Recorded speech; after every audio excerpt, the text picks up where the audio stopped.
Bonjour, cette petite vidéo pourrait illustrer la manière dont on peut rattraper le coup lorsque l'on a oublié de cocher pardon, la case WebReady lors de la génération d'une production 3MX. C'est assez simple finalement. Ici j'ai une production où le WebReady était bien coché, qui s'appelle WebReady On, et une seconde production dans laquelle la case WebReady a été volontairement décoché ou laissé non coché plutôt. Donc on va voir maintenant le résultat des productions et voir comment resynchroniser les choses. Donc la première chose, on va aller dans chacun des répertoires. Voilà.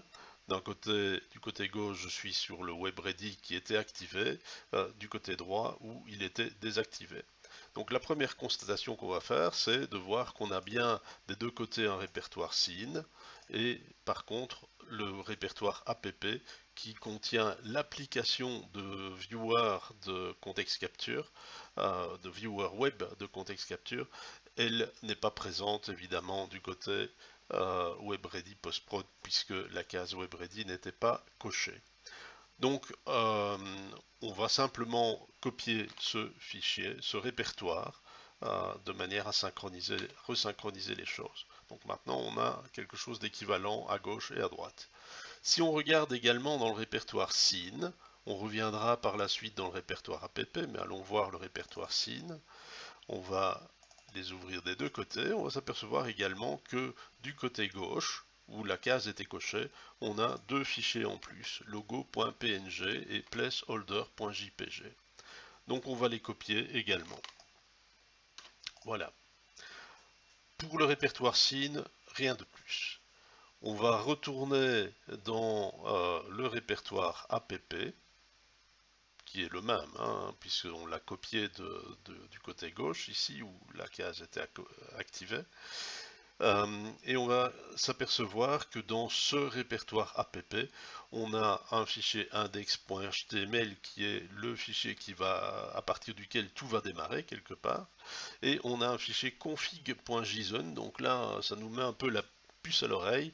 Il y a une configuration à modifier ici. Donc on va modifier ce fichier, il faut bien le modifier avec le bloc-notes ou un notepad++ ou ce type d'outil, mais surtout pas avec Word par exemple, parce que Word va, lors de la sauvegarde, ajouter des informations qui ne seront pas compréhensibles par le système de viewer.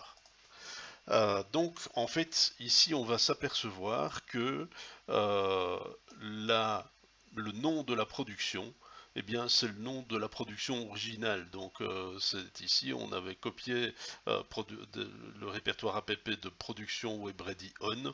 Bien on continue à retrouver ceci ici. Donc on va le synchroniser de manière à ce qu'il soit le même que celui de destination. Donc on va mettre ici post-prod et on va mettre post-prod ici également. Et donc après avoir sauvegardé ça, on a maintenant une application WebReady On également sur base de cette application qui n'était pas WebReady au départ.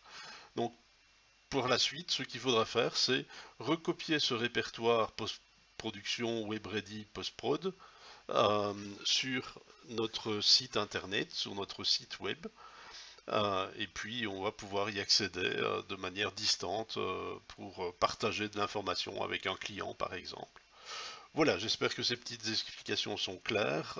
N'hésitez pas éventuellement à me contacter si nécessaire.